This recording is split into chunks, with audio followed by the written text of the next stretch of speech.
pwedeng masisira yung charger natin dahil nga siya na lang yung lumalaban.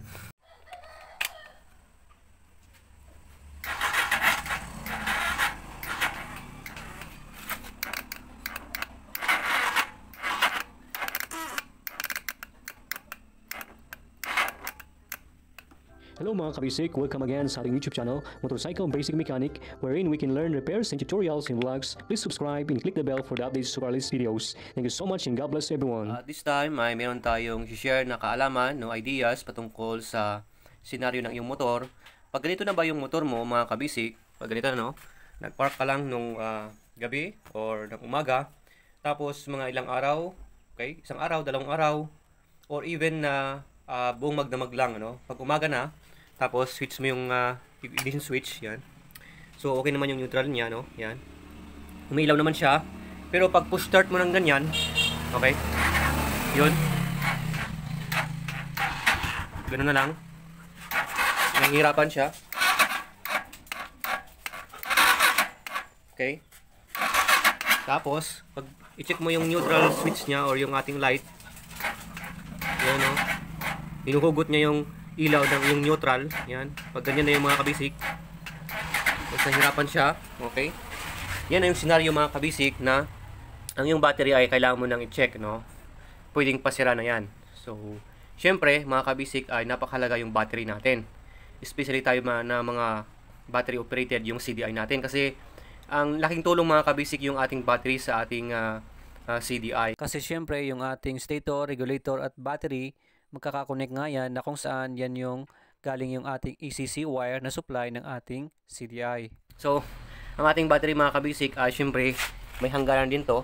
So, sabi ng ating mga expert ay tumatagal naman ang battery natin ng at least, depende yan sa klase ng battery natin. Pwedeng 2 years, 3 years, 5 years, okay? Ganyan yung ating stock na battery sa ating Rossi. So, mahalaga na i-maintain natin to. Na-maintain na natin to, kaya lang talaga is dumating na yung time na talagang malapit na siyang bumigay, no? Ba't ko nasabi yun? Kasi itong ating battery ay hindi na niya mahawakan yung charging ng ating regulator. So, yung ating charging, wala naman siyang problema. Na-check na natin to minsan sa ating vlog, di ba? Pinakita ko sa inyo na ito yung nagka-charge pag alisin mo yung mismong terminal ng ating battery na positive galing sa ating regulator. Okay, pag alisin mo to at ito yung i-test mo sa multimeter tester natin, okay? Test natin yan at good naman, no? Yung kanyang charging naman is 12 to 14 volts lang, no? Hindi naman siya pumupunta ng 15 volts or 16 volts na kung saan hindi maganda yun sa ating battery, no? Lalong sisirain niya yung ating battery. Pero good naman yung ating charging. So wala tayong problema dyan. Ito lang yung battery natin yung may problema. So para ma-sure natin yan, syempre test natin ng ating multimeter tester para tingnan yung pagbagsak ng ating battery, no? Babagsak siya agad. Yun ang problema. Yun ang senaryo na yung battery mo ay pasira na, hindi niya kayang nang i-hold yung ating 12 point something na volts, no? Pag nag-charge yung ating battery. Ito nga mga kabasic is kailangan nating i-check, no? Yan. Nasabi ko na pasira na to, hindi na niya ma-hold yung kanyang charging na 12 point something dahil ito mga kabasic. Okay, check natin. Yan. So, check natin yan, no? Lagay natin dyan sa okay, ating battery at meron siyang, you know, bagsak na pala siya agad, oh. 9.8 volts na lang siya pala, no? Okay, lagyan natin dyan. Ayan. So meron siyang 9.8 volts lang. Okay? So, pag ganyan na mga kabasic, syempre, automatic na yan na hindi na maganda yung ating battery. Kasi dapat 12 point something na volts yan. Okay? Syempre, nabawasan pa nung na-try natin kanina na ni-start, pero ayaw niya, nahirapan siya. Siyempre, nabawasan na agad yan. So, ngayon, okay, umilaw pa naman yung ating dashboard. Pero, try natin i-push start at makikita niyo yung ating volts na babagsak ng lubusan. Alright, yan. You know.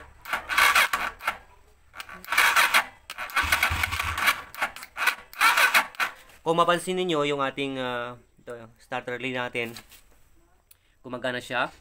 Natitrigger naman yung ating starter relay at nagko-contact naman yung dalawang terminal dyan, no? Para i-crank niya yung ating starter. So, walang problema. Obserbahan natin. Good pa yun, no, mga kabasic. So, hindi starter ang sira ng motor natin. Hindi starter relay, hindi starter, ganyan. Itong battery natin. Nabagsak na. 5 volts na, 3 volts. Siyempre mga kabasic, pag good yung ating battery, siyempre 12 volts yan. At pag nag-starter tayo, nag-push start tayo, dapat at least is 11 volts, 10 volts lang yung pagbaba ng ating volts. Hindi ganyan na maabot na ng 4, 5 volts or 3 volts. Alright? So, yung ating battery ay papalitan na natin yan.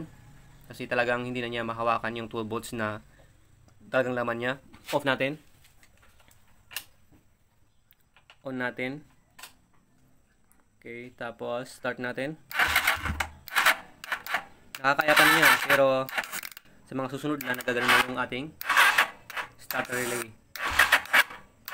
Mahina talaga yung ating batteries. Yung battery natin dapat nasa maayos na kalagayan, okay? Kasi pag yung ating regulator ay bumigay, nahirapan siya yung ating regulator kasi wala siyang tulong galing sa battery dahil hindi na ito nahawakan yung kanyang volts na dapat.